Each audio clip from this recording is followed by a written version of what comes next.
நண்பர்கள் அனைவருக்கும் இனிய பொங்கல் திருநாள் வாழ்த்துக்கள். இந்தியாவுக்கு 2 பிரச்சனை. சீனா ஒண்ணு, பாகிஸ்தான் ஒண்ணு. அதை நோக்கி பெரிய சம்பவத்தை இந்தியா பண்ண போகுது அப்படிங்கிறது இப்போதைக்கு கிடைக்கக்கூடிய சிக்னல். அதே சமயம் வேறவாவும் இருக்கலாம். என்னவா இருந்தாலும் சரி, இந்தியாவுக்கு இன்னைக்குள்ள பிரச்சனை இந்தியா, பாகிஸ்தான், அமெரிக்கா. இதுல 3ல தீர்வை நோக்கி இந்தியா நகர ஆரம்பிச்சிருக்கு. அதைத்தான் விரிவா பார்க்க போறோம். இதுல இந்த அமெரிக்க பிரச்சனை அப்படிங்கிறது ட்ரம்ப் இருக்கிறனாலயா அப்படின்னு கேட்டா, ட்ரம்ப், பைடனு, ஒபாமா, புஷ், கிளின்டன்னு வரிசையா அடிக்கிட்டே போலாம். எல்லா பையிலும் ஏதோ ஒரு பிரச்சனையை பண்ணத்தான் செய்வாங்க. அவனுக்குன்னு ஒரு ஸ்டைல் இருக்கு, ஒரு மூடு இருக்கு, அதை சார்ந்து நகருவாங்க. நம்மளோட கணிப்பிலே இருக்காது, அந்த லிஸ்ட்லயே இல்லாத ஒரு பொருளா இருக்கும். உதாரணத்துக்கு ஒரு காலகட்டத்துல அவர்களுக்கு கோழிக்கால் சாப்பிட விருப்பம் இருக்காதாமா. ஆனா அந்த கோழிக்காலை தூக்கி போடவும் விருப்பம் இல்லை. அதை நாங்க பக்குவமா பேக் பண்ணி உங்க ஊர் அமுச்சு விட்டுறோம். வித்து ஜம்முன்னு பொழைச்சிக்கங்க, சம்பாரிச்சுக்கங்கன்னாங்க. ஏடா எங்க ஊர்லதான் கோழி பண்ணாதான் ஜெகஜோதியா வச்சு உயிர் கோழின்னு வெட்டி திங்கிறமே, பத்தாதான் எங்களுக்கு, ஓடுறா அப்படின்ட்டோம். அதுக்கு போட்ட ப்ரெஷர் என்ன லெவலோ அதே லெவல் தான் இப்ப ட்ரேட் வார்லயும் ப்ரெஷர். அதனால இது ஒன்றும் புதுசு கிடையாது. என்ன ஒண்ணு, ஒரே பேட்டர்னா இருக்காது. உதாரணத்துக்கு பைடனுக்கு ஒரு விதமான அழுத்தம் இருந்தா ட்ரம்ப்புக்கு வேற விதமான அழுத்தம் இருக்கும். இது 4 வருஷமோ 8 வருஷத்துலயோ இந்த பேட்டர்ன் மாறும். அதை இந்தியா சமாளிச்சுதான் ஆகணும். சமாளிச்ச ட்ராக் ரெக்கார்டு இருக்கு. அதனால இப்ப உள்ள பஞ்சாயத்து பெருசா இருக்காது.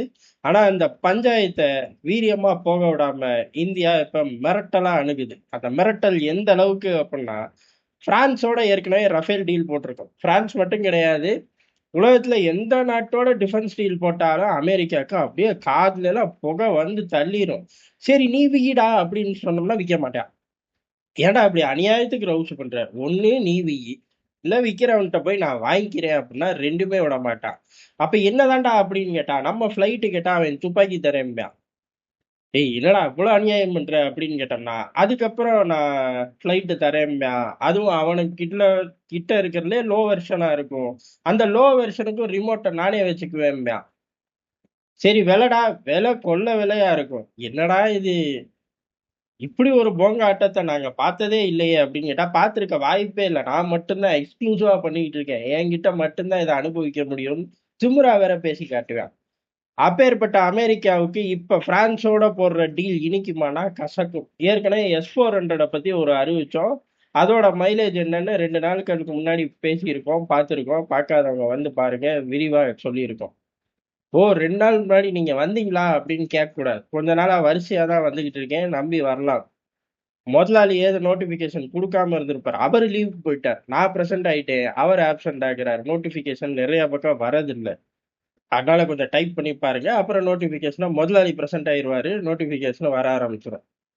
இப்ப இந்த டிஃபென்ஸ் டீல் ஏற்கனவே போட்டதுதான், ரஃபேல் தான். இப்ப கூடுதலா வாங்க போறோம். மொத்தம் 176 விமானங்கள் ரஃபேல் இந்தியாவுக்குள்ள பறக்க போகுது. இதுல முக்கியமானது என்ன அப்படின்னா டெக்னாலஜி ஷேரிங் தான். டெக்னாலஜி ஷேரிங் பாதி டிரான்ஸ்ஃபர் உண்டு. இந்த சாஃப்ட்வேர் செக்மெண்ட் அப்படிங்கிறத இப்ப இந்தியா விட்டு கொடுக்குது அப்படின்னு சொல்லி ஒரு நியூஸ் பரவுது. எந்த அளவுக்கு உண்மை பொய்ங்கிறத தாண்டி ஃபைனலா கன்ஃபார்ம் ஆகும்போது தான் தெரியும். ஏன் இந்தியா விட்டு கொடுக்குது அப்படின்னா, இப்ப அமெரிக்காவை வெறுப்பேத்தணும். ரஷ்யா கிட்ட போய் வெறுப்பேத்துறதை காட்டிலும் பிரான்ஸ் கிட்ட நின்று வெறுப்பேத்துறது கொஞ்சம் சௌரியம். 2வது விஷயம், அமெரிக்கா மட்டும் இப்ப தனியா நிற்கும். ஒரு சைடு ரஷ்யா, இன்னொரு சைடு ஐரோப்பா அப்படின்னு பிரான்ஸ், ஜெர்மன் போன்ற ஆட்களை பக்கத்துல வச்சுக்கலாம். காரணம் ஜெர்மன் இப்பதான் வந்து ரவுண்ட் அடிச்சுட்டு போயிருக்கு, சப்மரைனுக்குலாம் டீல் போட்டிருக்கோம். அப்ப முழுக்க முழுக்க எல்லா பக்கமும் நட்பு, அதிநட்பு அப்படின்னு சுத்திக்கிட்டு இருக்கும்போது அமெரிக்கா தனக்கான பர்சன்டேஜை மட்டும் உறுதி செஞ்சா போதுங்கிற அந்த மனநிலைக்கு அமெரிக்காவை தள்ளி விட்டுறலாம். இது ஒரு விஷயம். 2வது விஷயம் அப்படிங்கிறது, வேற வழியே இல்லைன்னு சரண்டர் ஆகக்கூடாது. அது எந்த நாட்டுக்கும் நல்லது கிடையாது. நம்ம நாடு இப்ப அப்படிலாம் பண்றதே கிடையாது. இப்ப சமீபத்துல பாகிஸ்தான்ல லைவாவே தாக்குதல்லாம் ரஃபேல தூக்கிட்டு போய் பண்ணோம். இதுல இந்த நம்ம அந்த நேரத்துக்கு சில மாடிஃபிகேஷன் பண்றோம். உதாரணத்துக்கு அந்த நேரம் சில மிசைல்களை மாத்துறோம்.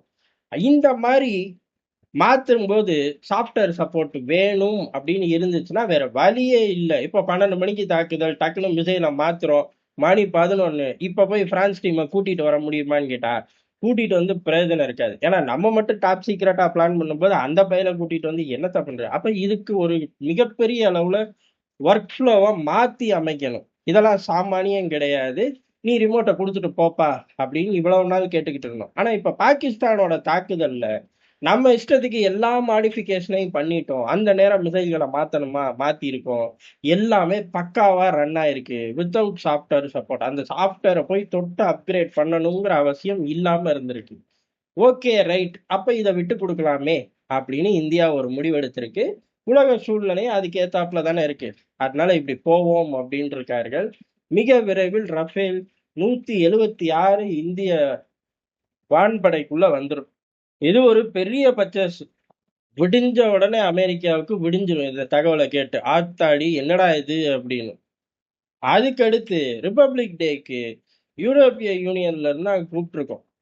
அங்குட்டு உள்ள பிரசிடென்ட்டையும் கமிஷனரையும் கூப்பிட்டுருக்கோம். 2 பயலுக்கும் தான் அங்க பவர்ஃபுல் போஸ்டிங். தூக்கிட்டு வந்து ரிபப்ளிக் டேல பக்கத்துல நிக்க வைக்கிறோம். இப்ப இந்தியாவோட இந்த சமீப காலத்தை எடுத்து பார்த்தா ரஷ்ய அதிபர் புட்டின் வருகை, அதை தொடர்ந்து ஜெர்மன் அதிபர் மெர்ஸ் வருகை, அதை தொடர்ந்து பிரான்ஸோட டீல் ரஃபேல் டீலை க்ளோஸ் பண்றோம், அதை தொடர்ந்து ரிபப்ளிக் டேக்கு ஐரோப்பிய யூனியனை உள்ளுக்குள்ள தூக்கிட்டு வரோம். கமிஷனரும் பிரசிடென்ட்டும் வரார்கள். முடிஞ்சு போச்சா? இதுக்கு மேல ஒரு ராஜதந்திர ஆட்டத்தை விளையாட முடியுமா அப்படின்னு கேட்டா இதுவே ராஜதந்திரத்தோட உச்சம். அமெரிக்கா இவ்வளவு நாள் அமெரிக்கா டக்கு டக்குன்னு ஒரு லிவரேஜ் அப்படிங்கிற ஒரு போங்காட்டத்து மூலியமா ஈரானை தூக்கிட்டு வந்து வச்சுச்சு, ரஷ்யாவை தூக்கிட்டு வந்து வச்சுச்சு. இப்ப அதெல்லாம் கொஞ்சம் குறைக்கணும். குறைச்சிட்டு உருப்படியா பேசினா ஈக்குவல் மைலேஜோட கிளம்பி போலாம். இல்ல அப்படின்னா ஈக்குவல் மைலேஜ் வர வரை முட்டிக்கிட்டே நிக்க வேண்டியதுதான். நாங்க சண்டைக்கும் வர மாட்டோம், சண்டையை விட்டுட்டும் போக மாட்டோம். இதான் அமெரிக்கா கிட்ட இந்தியா கிட்ட உள்ள உறவு. நீ திட்டுறியா நானும் திட்டுறேன், நீ குஞ்சிரியா நானும் குஞ்சுறேன், நீ நண்பன் சொல்றியா நான் அட்டேங்கப்பா உன்னை போல நண்பன் இல்லைன்னு ஒருபடி மேல போய் சொல்றேன். ஆனா டீலை க்ளோஸ் பண்ணி தரணும். அந்த டீலுங்கிறது நீயே பேப்பர்ல ஃபில் பண்ணிட்டு வந்து நான் கையெழுத்து போடணும்னு விரும்பக்கூடாது. 2 பேரும் சேர்ந்து ஃபில் பண்ணணும், 2 பேரும் சேர்ந்து கையெழுத்து போடணும். Equal mileage. இந்த ஈக்குவல் மைலேஜ்னாலே அமெரிக்காவுக்கு கசக்கும். இருந்தாலும் கசந்தாலும் சரி, குடிச்சாதான் அமெரிக்காவுக்கு உடம்பு சரியாகும். காரணம் சீனாவை நோக்கி போகணும். சும்மா ரஷ்யாவை சுத்திக்கிட்டே இருக்கும்போது ரஷ்யா பொருளாதாரம் இழக்குதுங்கிறத தாண்டி அமெரிக்காவும் இந்த பக்கம் பொருளாதாரத்தை இழக்குது. ட்ரேட் வார்ல நம்ம தவிக்கிறோம் அப்படின்னா அமெரிக்காவும் தவிக்கும். என்ன ஒண்ணு, 1,00,000 ரூபாய்க்கு 1000 ரூபாய் கம்மியாச்சுன்னா பெருசா தெரியாது. 10,000 ரூபாய்க்கு 1000 ரூபாய் கம்மியாச்சுன்னா பெருசா தெரியும். இதான் அவனுக்கும் நமக்கும் உள்ள டிஃபரன்ஸ். அவனுக்கும் மற்ற நாடுகளுக்கும் உள்ள டிஃபரன்ஸ். ஏன்னா அண்ணன் அமெரிக்காட்ட பணத்துக்கு பஞ்சமே கிடையாது. பொருளாதார பலம் அப்படிங்கிறது அவன்கிட்ட மட்டுமே தான் இருக்கு. மற்றவன்கிட்ட எல்லாம் அவனுக்கு கீழே இருக்கு. 2ஆம் நம்பர் முதல் நம்பர் அப்படின்னு நம்பர் போட்டு விளையாண்டா ஏமாந்து போயிடுவோம். 2க்கும் 1க்கும் உள்ள வித்தியாசம் அப்படிங்கிறதே மலைக்கு மடுக்கு உள்ள வித்தியாசம். அப்ப அதுக்கேத்த ஒரு டீலிங் தானே வச்சுக்க முடியும். அதுக்கேத்த ஒரு டீலிங்க ராஜதந்திர ரீதியில இந்தியா அடிச்சு ஏறுது. சரி, இப்படி அடிச்சு ஏறும்போது வெறும் அமெரிக்கா மட்டும் நம்ம புத்தியில இருக்குமான்னு கேட்டா நோ. இந்த இடத்துல பாகிஸ்தான் இருக்கு, சீனாவும் இருக்கு. பாகிஸ்தான் சீனா எந்த நேரத்திலயும் சேட்டையை கொடுக்கலாம், இல்ல பாகிஸ்தான சேட்டையை கொடுக்க அமெரிக்காவே வைக்கலாம். அப்படி என்ன நடந்தாலும் சரி, செதறடிக்கிறதுக்கு தான் இவ்வளவு வலுவான ஏற்பாடு. வெறும் அமெரிக்காவை மட்டும் ஃபோக்கஸ் பண்ணி கிடையாது. எந்நேரத்துலயும் நரி வேலையை காட்டும், பாகிஸ்தான் வேலையை காட்டும். அவன் வேலையை காட்டாட்டி நரியே வேலையை காட்டுன்னு துடிக்க வச்சிரும். இல்ல அண்ணன் அமெரிக்காவே பாகிஸ்தானை வேலையை காட்டுன்னு துடிக்க வச்சிருவான். இதுக்கு நடுவுல ஆசிம் முனிரோட பதவிக்கு பிரச்சனை வந்துச்சுன்னா அந்த ஆளே துடிச்சிருவான்.